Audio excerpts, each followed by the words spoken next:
Glória somente ao nosso Deus. Só Ele é digno. Abra sua Bíblia, por favor, no livro dos Salmos, 119, verso 18. Salmo 119, verso 18. Se a sua Bíblia é na versão revista e atualizada, eu quero te convidar para fazer a leitura junto comigo. Salmo 119, verso 18. Vamos ler juntos? Desvenda os meus olhos, para que eu contemple as maravilhas da tua lei. A oração do salmista é um reconhecimento de que ele não consegue enxergar quão maravilhosa é a palavra do Senhor se o próprio Senhor não revelar a ele, se o próprio Senhor não tirar as vendas. Essa é a sua oração e eu quero que seja a nossa também. Senhor, ajuda-nos a enxergar as maravilhas da tua lei. Ajuda-nos a enxergar a beleza da tua palavra. Ajuda-nos a ouvir a tua voz nessa noite, naquilo que o Senhor tem para o nosso coração. Então vamos orar? Ore assim, peça a Deus para tirar as vendas dos seus olhos, para que você enxergue de fato o que Ele tem para você nessa noite. E ore também por mim, meu irmão, minha irmã, para que eu seja fiel na exposição daquilo que Deus tem para nós na sua santa palavra.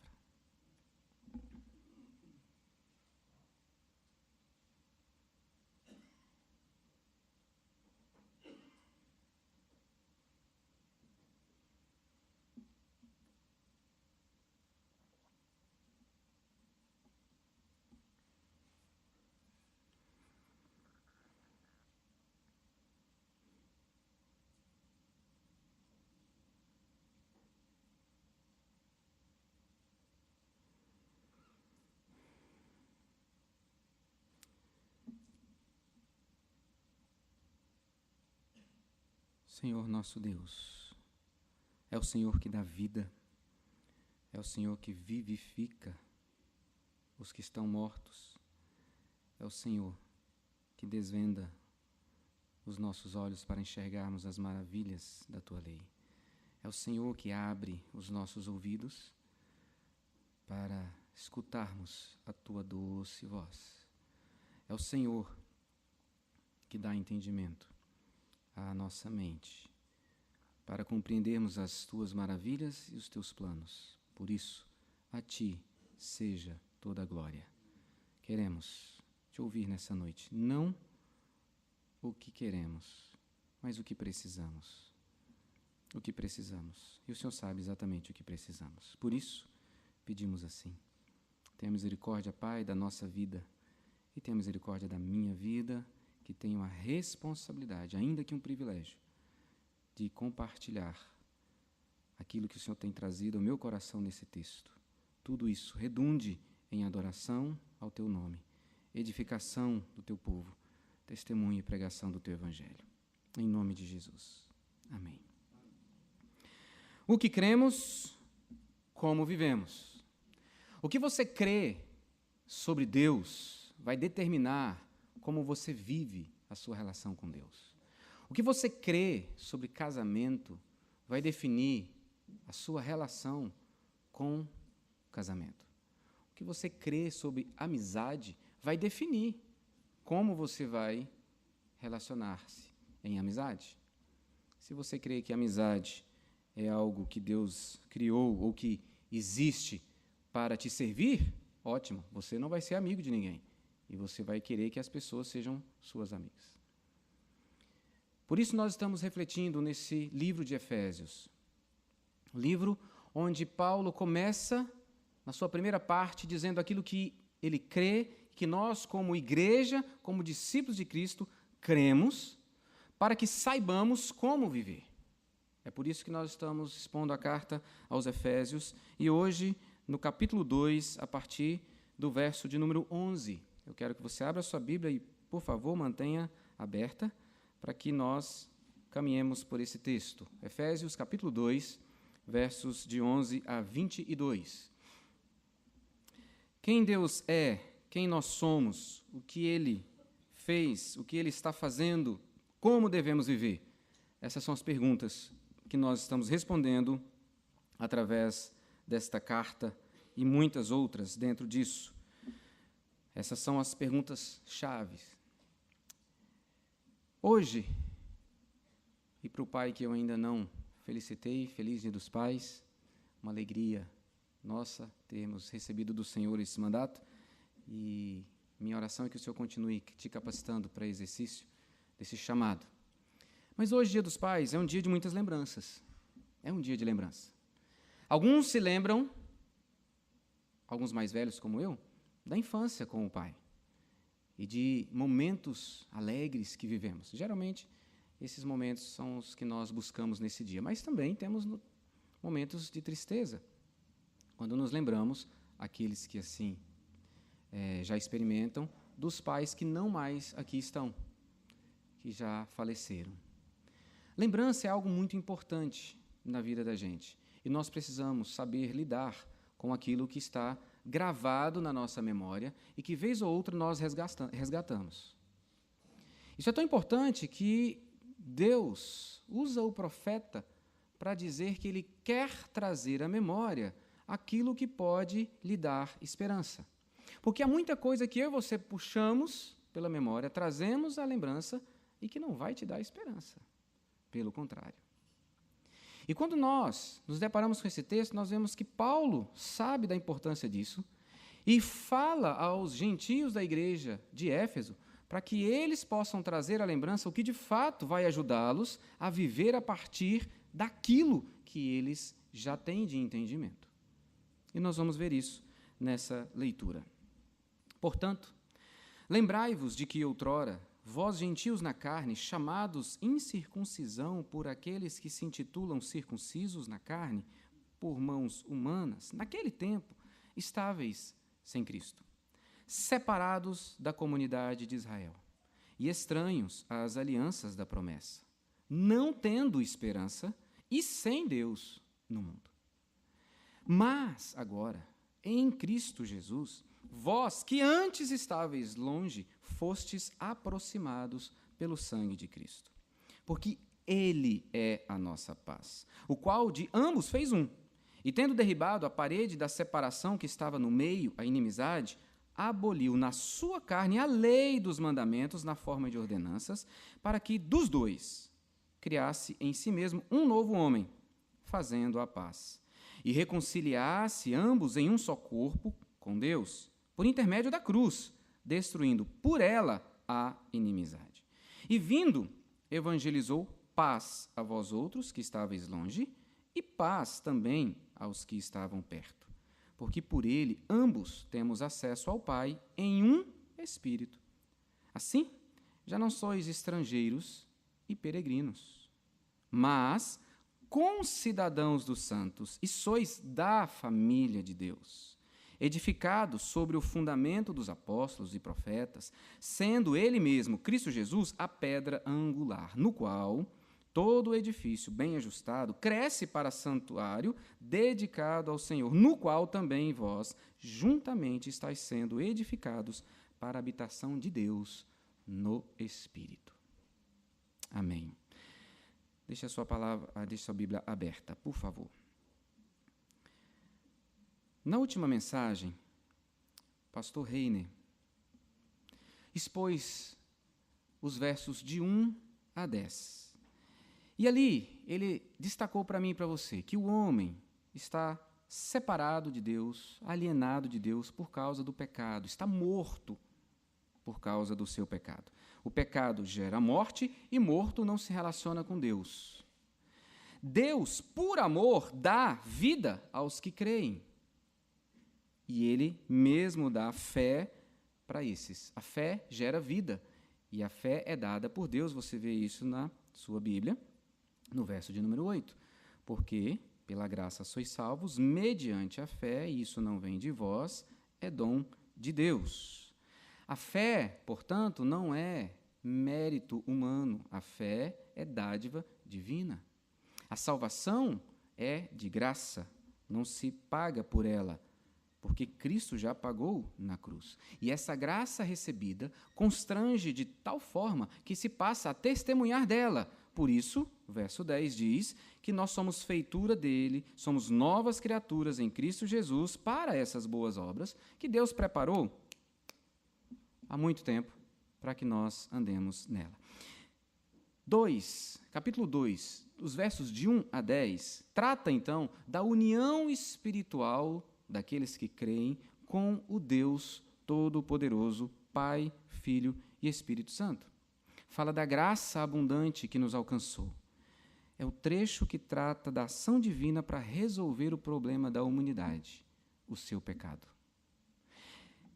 O texto começa assim: Ele vos deu vida, estando vós mortos nos vossos delitos e pecados, nos quais andastes outrora. Fala de como eles andavam. O verso 10 diz: Pois somos feituras dele, criados em Jesus, para as boas obras, os quais Deus de antemão preparou para que andássemos nelas. Agora fala de presente e futuro. Começa com andar, termina com andar. E Paulo está preparando para aquilo que ele vai ser muito mais específico a partir do capítulo 4, como nós devemos viver a fé, como nós devemos viver a nova vida em Cristo Jesus. O que nós vamos ver hoje é a segunda parte do capítulo 2. Agora, ele não vai tratar da união espiritual do ser humano, aquele que crê, que foi transformado mediante a fé e a graça, com Deus, mas vai tratar da nossa união com o outro. Vai tratar daquilo que Deus fez para que nós experimentemos comunhão uns com os outros, sejamos um corpo, a sua família, a igreja dele. Ele vai falar da implicação de ter uma vida nova em Cristo Jesus para os relacionamentos uns com os outros. Então, observe comigo como é que Paulo começa falando sobre essa reconciliação promovida pelo Senhor entre gentios e judeus. O foco dele é falar para gentio. Por quê? Porque Éfeso tinha, na sua grande maioria, povo gentil. Então, ele está falando para aqueles, e muito provavelmente a igreja de Éfeso era cheia de gentios, gente que tinha se convertido. Quem são gentios? Aqueles que não eram do povo judeu, não era descendente dos hebreus, não eram do povo judeu. Romanos, gregos e por aí. Não é judeu, então é gentio. E ele fala especificamente para o gentio, mas não deixa de incluir os judeus, porque também tem judeu ali. É como no início do capítulo 2. Ele fala, vocês estavam mortos, depois ele fala, nós, se incluindo como judeu. No verso 11 ele fala, então, para que os seus ouvintes, especificamente os gentios, isso fica claro no verso 11, chamados incircuncisão. Por quê? Porque todo judeu, ao 8º dia, era circuncidado. O gentio não. Então ele está falando diretamente para o gentio. E o que ele fala? Olha, lembrem-se que um tempo atrás, vocês, gentios, naquele tempo, vocês estavam sem Cristo, separados da comunidade de Israel, estranhos às alianças da promessa, não tendo esperança e sem Deus no mundo. Ele quer que eles lembrem daquilo que eles experimentavam, daquilo que eles eram. Então, veja comigo. Qual era a experiência do povo gentil? Verso 12, acompanhe comigo. Primeiro, eles estavam sem Cristo. Eles não tinham Cristo, eles não tinham Jesus como Senhor sobre a vida deles. Eles estavam alienados de Deus, porque Cristo é o Deus encarnado que veio trazer vida. Então, vocês estavam sem Cristo, vocês não tinham o Messias, vocês não tinham em quem se apoiar, vocês não tinham ninguém para salvar vocês. Vocês estavam separados da comunidade de Israel. Por não ser povo judeu, vocês não estavam ligados às realidades experimentadas pelo povo judeu. E comunidade de Israel aqui tem 2 aspectos. O primeiro aspecto é que eles estavam em guerra com os judeus. Gentil detestava judeu e judeu detestava gentil. Judeu chamava gentil de cão. E gentil falava que judeu tinha sido criado por Deus apenas para manter o inferno aceso. Um detestava o outro. E aí ele fala, vocês estavam separados da comunidade de Israel. Esse é o primeiro aspecto. O segundo aspecto é porque comunidade de Israel, para Paulo, não é apenas o povo judeu. Comunidade de Israel para Paulo vai ser todos aqueles que creem e confessam Jesus Cristo como seu Senhor e Salvador. Esse é o Israel de Deus, porque Israel no Antigo Testamento significa povo de Deus. No Novo Testamento, a partir da vinda de Cristo, da sua morte e ressurreição, povo de Deus é todo aquele que confessa Jesus como seu Senhor e Salvador. Então ele está dizendo, vocês estavam separados da comunidade de Israel porque vocês brigavam, vocês não pertenciam a eles, e também porque vocês não criam em Cristo, então não era povo de Deus. Estranhos às alianças da promessa. E aqui ele está fazendo menção às alianças, ou às promessas e às alianças que Deus fez com o povo judeu. Que você pode ler Noé, Abraão, Davi, povo de Israel, que Deus fez essa aliança. Então eles não tinham aliança nenhuma, eles não tinham promessa nenhuma. Por quê? Porque era um povo gentil. E por causa disso, meus irmãos, eles não tinham esperança nenhuma. O gentil não tinha esperança nenhuma. Eles não tinham uma promessa, por exemplo, como judeu, de que o Messias viria um dia para morrer na cruz e salvá-los dos seus pecados, livrando-os da condenação eterna. Eles não tinham essa esperança, porque eles não tinham participação nas promessas. Os judeus tinham essa esperança. Por isso, esperavam o Messias. Alguns creram que Jesus era, de fato, o Messias, outros não, como até hoje.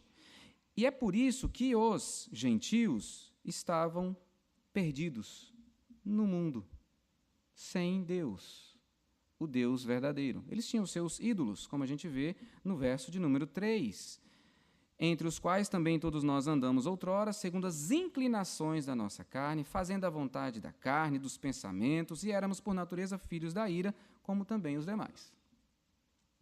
Então essa é a realidade do passado dos gentios. E aí, uma das palavras mais bonitas para mim na Bíblia é o mas.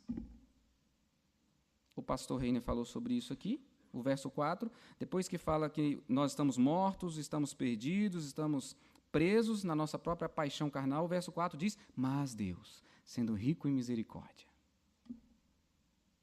Aí, no verso 13, nós temos um mais também. Mas agora, então agora fala do presente. Presente deles, presente meu e seu, que assim seja em nome de Jesus, o seu presente também. Mas agora, em Cristo Jesus, vós que antes estáveis longe, fostes aproximados pelo sangue de Cristo. Então, Paulo quer aqui, olha para o passado, para que isso traga para o seu presente a exaltação daquilo que você experimenta hoje. Mais ou menos assim, você ralou muito, estudou muito para passar no vestibular, levou umas 3 bombas, aí você passa. Então você olha para o passado, nossa, mas eu ralei, tomei bomba, para exaltar o presente, mas eu passei, glória a Deus, agora chegou minha hora. Então Paulo, assim, olha para aquilo que você era, olha para aquilo que você não tinha, olha para o desespero que era a sua vida, e olha para o que agora você tem. Olha o que Cristo fez. E é isso que ele começa a falar agora. Hoje, vocês estão unidos com Cristo. Essa expressão, em Cristo Jesus, e você vai vê-la muito nos escritos de Paulo, todas as vezes que você vê em Cristo, com Cristo, significa unido, colado, junto com Cristo. Imagine que isso aqui, dessa largura do nosso templo aqui, é um rio. E você tem que sair dali e passar para cá. Só que você não sabe nadar. É impossível, você vai morrer. Mas está do seu lado ali o presbítero Alex, que nada muito bem. E você vai, abraça o presbítero Alex e ele vai nadando e leva você para o outro lado. Você está em Alex. Estar em Cristo é tornar possível aquilo que eu sozinho não posso fazer. Porque Ele faz, Ele fez e pode me ajudar a fazer. Vai me ajudar a fazer quando eu confio nele. Então, esses que estavam completamente perdidos, agora, em Cristo Jesus, foram aproximados pelo sangue dele. Estão unidos. Por que estão unidos? A gente tem que voltar lá no verso 6, 7 e 8. Juntamente com ele, que é Cristo, Deus nos ressuscitou e nos fez assentar nos lugares celestiais em Cristo Jesus, para mostrar nos séculos vindouros a suprema riqueza da sua graça em bondade para conosco em Cristo Jesus. Porque pela graça sois salvos, mediante a fé. Isto não vem de vós, é dom de Deus, não de obras, para que ninguém se glorie. Vocês agora experimentam isso aqui. Vocês experimentam essa nova vida. Então vocês estão próximos, não estão mais distantes. O que aproximou você dessa realidade de estar longe de Deus, mas agora unido a Deus, foi a morte de Cristo na cruz. O sangue vertido de Jesus Cristo na cruz foi para pagar o preço do meu e do seu pecado. Foi para redimir aqueles a quem o Senhor escolheu antes da fundação do mundo. E essa expressão, pelo sangue de Cristo, traz na memória do judeu, e lembra que ele está falando de lembrança, traz na memória do judeu, não o sangue biológico, mas os milhares de cordeiros que foram assassinados, mortos, durante toda a história do povo, para que os pecados fossem perdoados. Se você lembrar, quando o povo estava escravo no Egito, para que eles fossem libertos, os primogênitos dos egípcios foram mortos quando o anjo da morte passou pelo arraial. Só não foram mortos os filhos daqueles que, durante o dia, mataram um cordeiro, guardaram o sangue, fizeram um churrasco, pegaram o sangue, passaram nos umbrais da porta. Quando Deus tira o povo do Egito dali, o povo hebreu, Deus então dá uma orientação de que, porque esse povo é pecador, a única forma desse povo ser perdoado é através da morte de um inocente. Então o povo pecava e, para ser perdoado, oferecia um cordeiro, esse cordeiro era imolado, o sangue dele era aspergido e a pessoa era perdoada, ou a família. Por quê? Porque aquele sangue lembrava a morte de um inocente para redimir o pecador. Então, quantos anos vendo sangue espalhado pelo arraial? E aqui, na época de Paulo, ainda existia o templo de Jerusalém e rios de sangue escorriam pelos cordeiros que eram imolados continuamente. Então, quando fala pelo sangue, o judeu já lembra do sangue vertido. E para o gentio? Bem, o gentio via todo esse sangue espalhado perto do templo de Jerusalém. Então, agora estão reconciliados, foram aproximados pelo sangue de Cristo. Porque ele é a nossa paz, diz o verso 14, o qual de ambos fez um, tendo derribado a parede da separação que estava no meio, a inimizade. Vocês antes estavam sem Deus, agora vocês têm Deus. Vocês antes estavam em guerra, agora vocês têm paz com Deus. Paz é mais do que ausência de conflito. Paz é estar em unidade, estar em salvação, em união com Deus. Paz é a bondade de Deus em habitar no coração de pecadores, daqueles que creem. Como afirmou Jesus Cristo em João 14, 27, a minha paz vos dou, não como o mundo dá, a verdadeira paz. Veja, Paulo faz uma declaração de novo que é importante para a gente entender. Ele diz que a paz, que foi conquistada pelo sangue de Cristo, ou seja, a reconciliação com Deus, fez de ambos um. Ambos quem? Judeus e gentios. Ele derribou a parede da separação que estava no meio.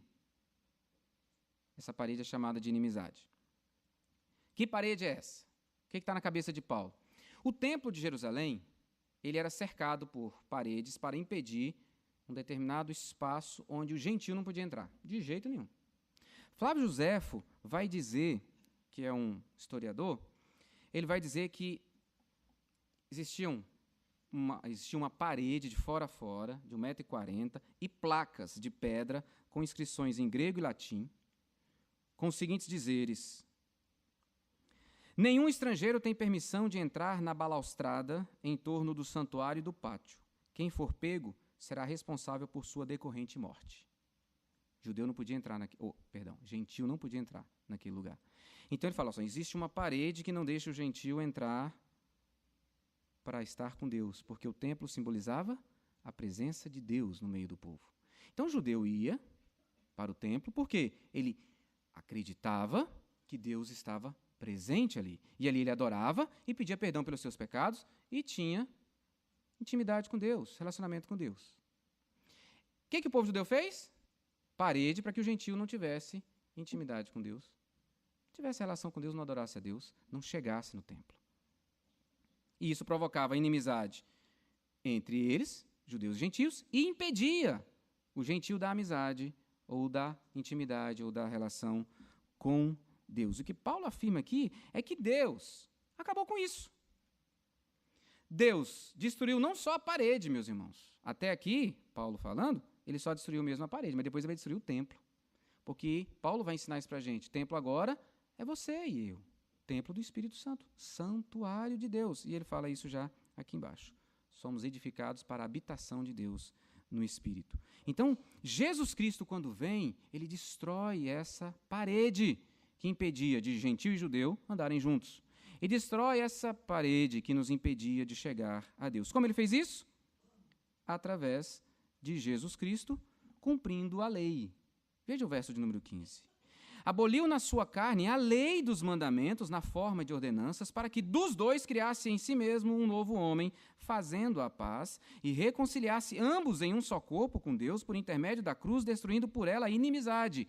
Ou seja, a morte de Jesus na cruz cumpre toda a lei. Enquanto Jesus estava aqui, ele cumpriu a lei, porque ele obedeceu toda a lei, não pecou. Ele foi o único que não pecou na história da humanidade. Então ele cumpre a lei, e ao cumprir a lei, ele então destrói a barreira da inimizade. Não apenas a barreira da inimizade entre povos que são diferentes, mas a barreira da inimizade entre nós e Deus. Porque pecador não tem como se relacionar com santo, a não ser que Jesus Cristo nos traga a sua santidade, a sua justiça. E quem está unido a Cristo, experimenta dessa santidade. Agora, eles estão unidos com Deus e unidos num só corpo. Versos 15 e 16 diz que agora existe um só corpo, existe paz entre dois povos, gentios e judeus. O que é que proporcionou isso? A cruz. Ele fala isso para a gente. E reconciliasse ambos, gentios e judeus, em um só corpo com Deus, por intermédio da cruz, destruindo por ela a inimizade. Tem uma cruz bem aqui, atrás de mim. Quando você olha para a cruz, você vê o quê? Uma cruz, né, pastor? Lógico. Mas olha só, você tem uma madeira que desce, uma madeira que passa, e há um ponto de interseção ali na nossa cruz celta, ainda mais fácil de ver, porque o círculo faz você ver. Há uma intersecção. Há uma junção, onde diz para mim e para você que Deus nos uniu a Ele e que Deus nos uniu uns com os outros pelo sacrifício de Cristo, pela morte de Jesus. É a junção daqueles que estavam separados. A cruz te faz lembrar de que quem é crucificado é pregado assim, de braços abertos, para abraçar e acolher todos aqueles a quem Ele chamou. E nos ensina, da mesma forma, a abraçar e acolher todos aqueles que são meus irmãos em Cristo Jesus. Porque somos um só. Não tem mais separação, não tem mais inimizade, gente, não tem mais diferença. Ele vai falar isso de forma muito mais prática a partir do capítulo 4. Mas hoje, ele dizendo para os gentios e judeus, vocês são um só. Hoje vocês são uma família. E vindo evangelizou a paz, verso 17, e vós outros que estáveis longe, e paz também aos que estavam perto, porque por ele ambos temos acesso ao Pai em um espírito. O Pai é um só, então é a mesma família. Assim, já não sois estrangeiros e peregrinos, mas concidadãos dos santos e sois da família de Deus. Vocês agora fazem parte de uma família. E o que é missões? Lembrando aqui nosso mês de missões e a nossa conferência no último fim de semana de agosto. Missões é a gente buscar os nossos irmãos, os membros da família que ainda não estão com a gente. é pregar o evangelho, anunciar a verdade de Cristo para aqueles que estão distantes, sejam aproximados, usando a linguagem de Paulo. Existe agora uma família internacional, porque tem todo tipo de gente. E o fundamento dessa família está no verso 20. Sois da família de Deus, edificados sobre o fundamento dos apóstolos e profetas, sendo ele mesmo, Cristo Jesus, a pedra angular. Cristo Jesus é a pedra de sustentação que nos leva a ser essa família e a viver essa amizade. Meus irmãos, e é promovido, tudo isso é para quê? Para a glória de Deus, no qual todo edifício, bem ajustado, cresce para santuário dedicado ao Senhor. Tudo para a glória do nosso Deus. Essa família é a habitação do Espírito Santo. Um edifício feito de pessoas. Como entendeu Pedro? Vocês são pedras vivas. 1 Pedro 2,5, se você quiser conferir. Então veja, esse é o cenário atual para os gentios e judeus. Vocês estão reconciliados com Deus, vocês não estão mais em guerra com Deus, vocês estão em paz uns com os outros, vocês não estão mais em guerra uns com os outros, vocês agora são um só povo, vocês pertencem à mesma família. É isso que vocês creem. E lembrando, Paulo está agora falando para a gente, para mim e para você, do que nós cremos. Mas nós já podemos fazer aplicações desse texto. Aquilo que no início era uma desvantagem para os gentios, os versos 11 e 12, vocês estão distantes, vocês não são circuncidados, vocês estão completamente estranhos às alianças, vocês não têm esperança nenhuma, é testemunhado por Paulo, a partir dos versos de 13 a 22, como a ação divina revertendo esse quadro. E aí o que Deus vai fazer? Substituir o templo de pedras pelo novo templo de pedras vivas. Se os judeus tinham a vantagem de um templo para adoração a Deus, agora Paulo diz, acabou isso. Acabou tudo. Então é preciso a gente lembrar do que a gente era, para a gente exaltar o que a gente é, para a gente adorar a Deus pelo que a gente é. Eu quero fazer algumas aplicações desse texto e peço sua atenção. Se cremos que somos um só povo, se cremos que quem está comigo, porque crê em Cristo, é meu irmão, tem o mesmo Pai, nele habita o mesmo Espírito que habita em mim, como é que eu vivo?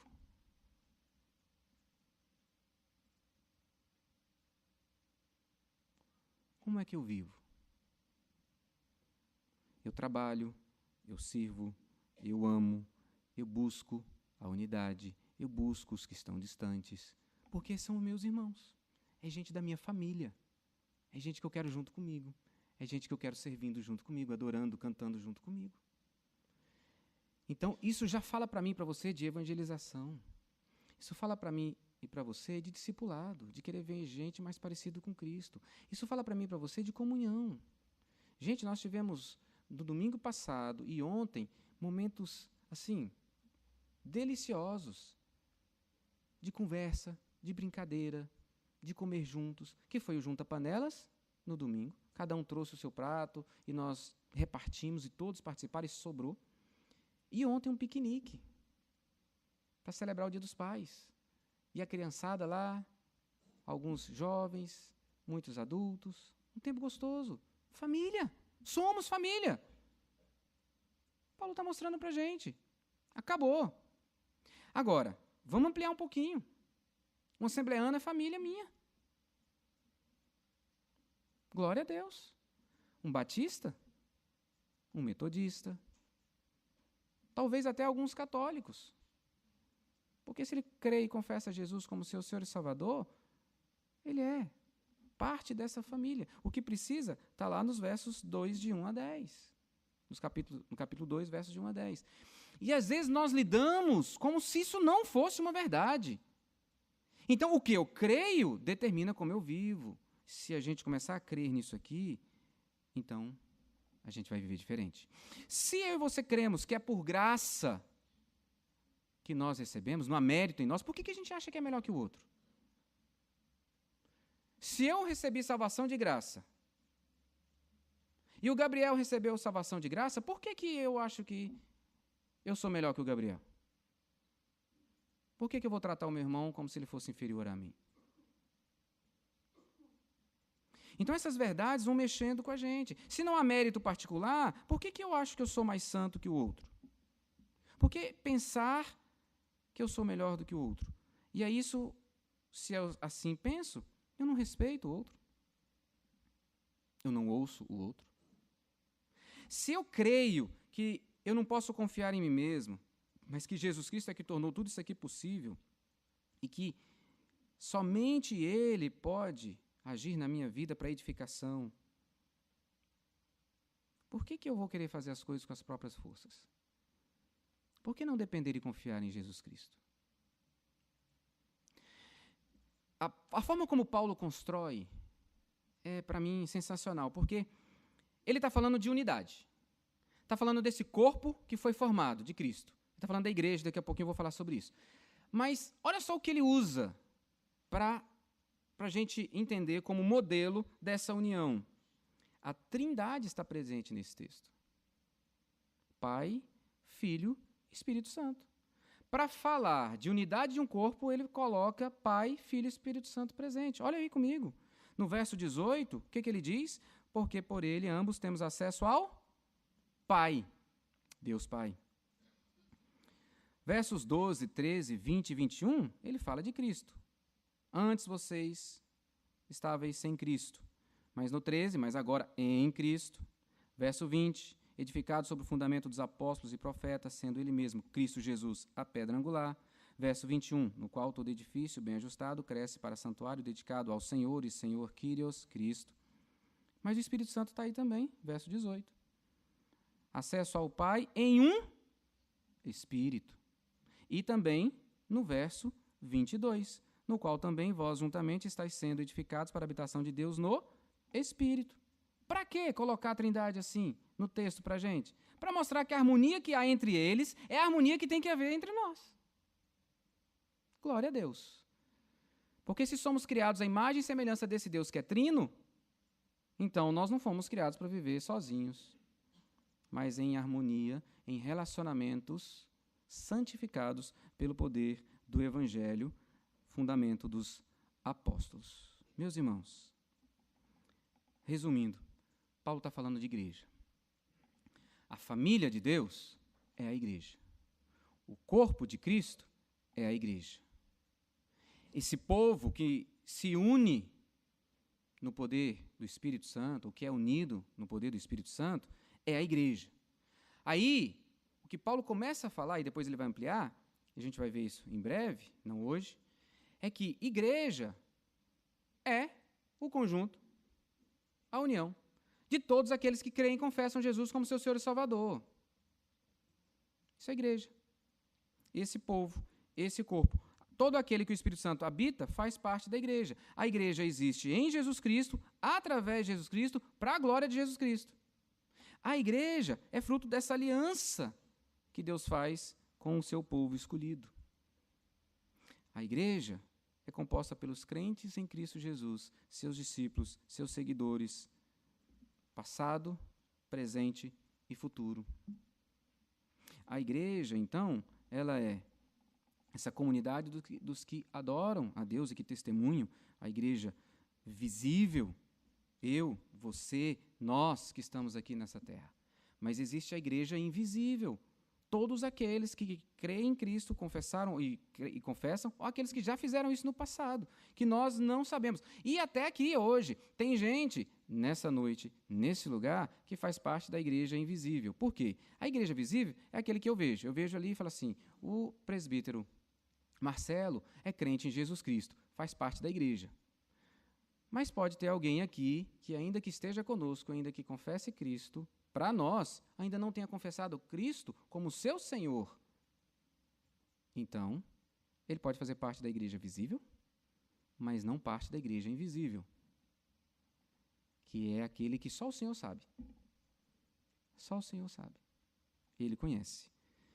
Essa igreja é a triunfante, constituída de todos aqueles que já morreram, estão no Senhor ou já estão com o Senhor. Enfim, essa igreja é esse corpo universal do Senhor. Muito bem. Então, Se você crê em Cristo Jesus, se Ele é seu Senhor e Salvador, você faz parte da igreja. Não fazer parte da igreja é contrário ao plano de Deus. Não congregar em uma comunidade da fé é contrário ao plano de Deus.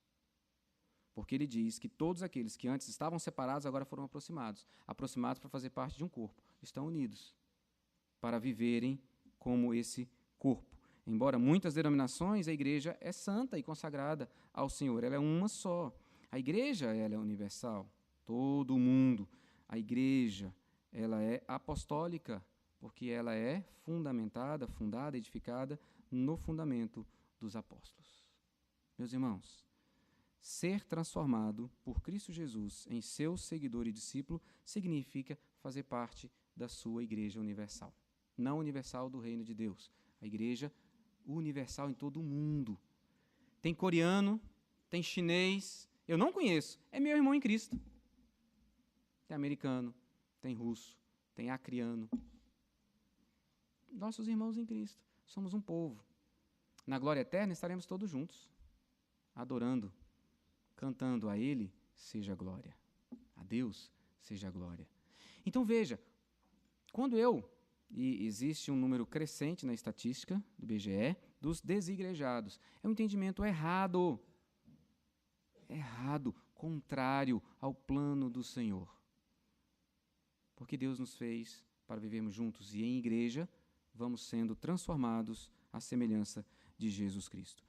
O testemunho de Paulo no capítulo 1 sobre o sacrifício de Jesus resulta em um grupo de pessoas que vive para a sua glória, que age em cooperação para o avanço do teu reino, que serve com boas obras que foram preparadas, conforme o verso 10, que é edificado pelo fundamento dos apóstolos e profetas, a palavra de Deus pregada, registrada, que vai crescendo, edificada para a habitação de Deus no Espírito Santo. No fim, Paulo diz para mim e para você que Cristo é o centro de tudo. Tudo converge em Cristo. É nele, somente nele. Ele evangelizou-nos a paz, os que estavam longe, os que estão perto, todos eles foram alcançados por Cristo. Paulo diz e deixa claro para mim e para você, meus irmãos, que sem Cristo não dá. Sem Cristo não há esperança. Sem Cristo não há vida. Sem Cristo não há igreja. Sem Cristo não há amizade. Sem Cristo não existe vida. Ele é o nosso Senhor. Nós vivemos por Ele, para a glória dEle. Os judeus não tinham esperança porque não tinham Cristo. Eu e você temos esperança porque temos Cristo. E isso nos ensina como viver. O que cremos, como vivemos. Aquilo que Deus te ensina, a sua palavra, vai determinar como você vive. Se você não tinha esse entendimento, quer dizer para você que você agora se enrolou. Porque a partir do momento que a gente entende e crê, o Espírito Santo começa a incomodar se a gente não obedece. De verdade. De verdade. Então, meu desejo e minha oração é que nós saiamos daqui cheios de alegria por aquilo que Deus fez. A gente olha para o passado e fala assim, nossa, mas eu estava lá perdido, achando que tudo eu fazia com as próprias forças, que o meu caminho era aquele que eu trilhava. Mas agora eu entendo que somente em Cristo, unido com Ele, eu vou experimentar realmente vida.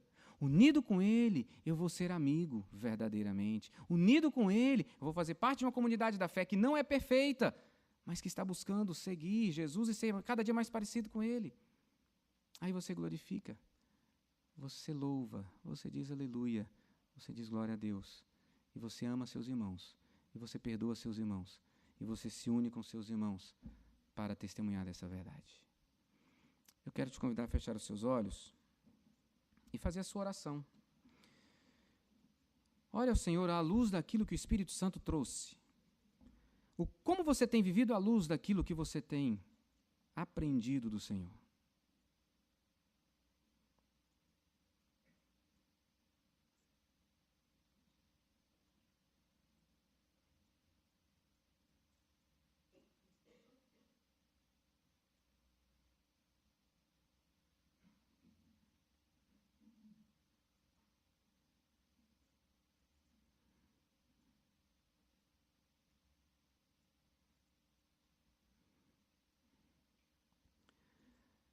Agora pense um pouquinho sobre aquilo que você era antes de Cristo na sua vida. Não são lembranças muito boas.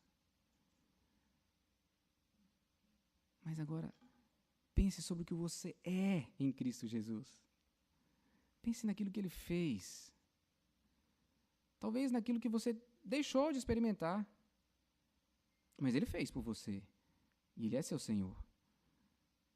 Então traz para a memória de novo isso. Para você cantar, para você viver, para você adorar, para você desfrutar do amor, da graça, da misericórdia, do cuidado dEle. Porque a sua vida só tem sentido se for nele.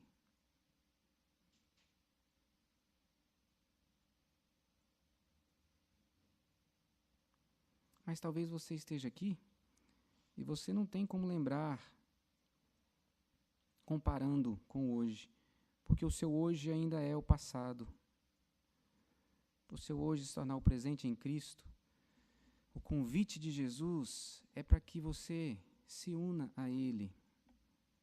Sozinho você não vai conseguir atravessar o rio. É preciso reconhecer a sua impotência, a sua incapacidade, a sua insuficiência. É preciso reconhecer a sua rebeldia de querer andar com as próprias pernas e não se submeter à vontade de Deus. É preciso você reconhecer que não há obras que você faça para agradar Deus e receber algum mérito, porque Ele já fez tudo em Cristo Jesus. Aí é preciso que você confesse o Senhor Jesus como seu Senhor. É preciso que você reconheça o seu pecado, se arrependa e diga: Jesus, eu quero estar em Ti. Eu quero desfrutar dessa vida. Eu quero ter amigos, quem sabe nessa igreja.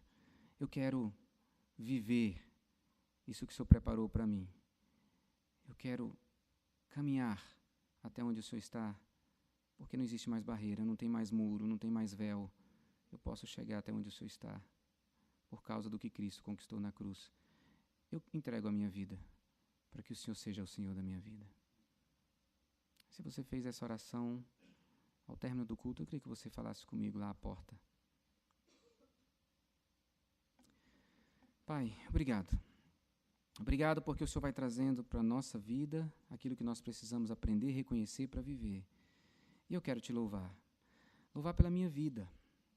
Eu era como esse gentil, como os gentios apresentados por Paulo. Mas o meu presente é outro. E o meu futuro será muito mais maravilhoso ainda. E eu quero te agradecer. Mas agradecer também porque o Senhor fez isso na vida dos meus irmãos e irmãs aqui nessa noite. Eles não estão mais sem esperança. Eles têm esperança em Cristo Jesus. Eles não estão mais sem Deus. Eles vivem num relacionamento de intimidade com Deus. Eles não estão mais estranhos às alianças e promessas, porque nós temos hoje as promessas do Senhor, de que Cristo voltará para nos buscar, de que o Senhor Jesus está conosco todos os dias até a consumação dos séculos, então não estamos sozinhos, e tantas outras. Pai, eu quero te agradecer, porque antes estávamos longe do Senhor, agora estamos próximos. Pai, inunda o nosso coração dessas verdades para que o nosso semblante seja diferente, a nossa alegria seja revelada, o nosso viver seja de contentamento no Senhor. Faz assim, Pai, faz assim.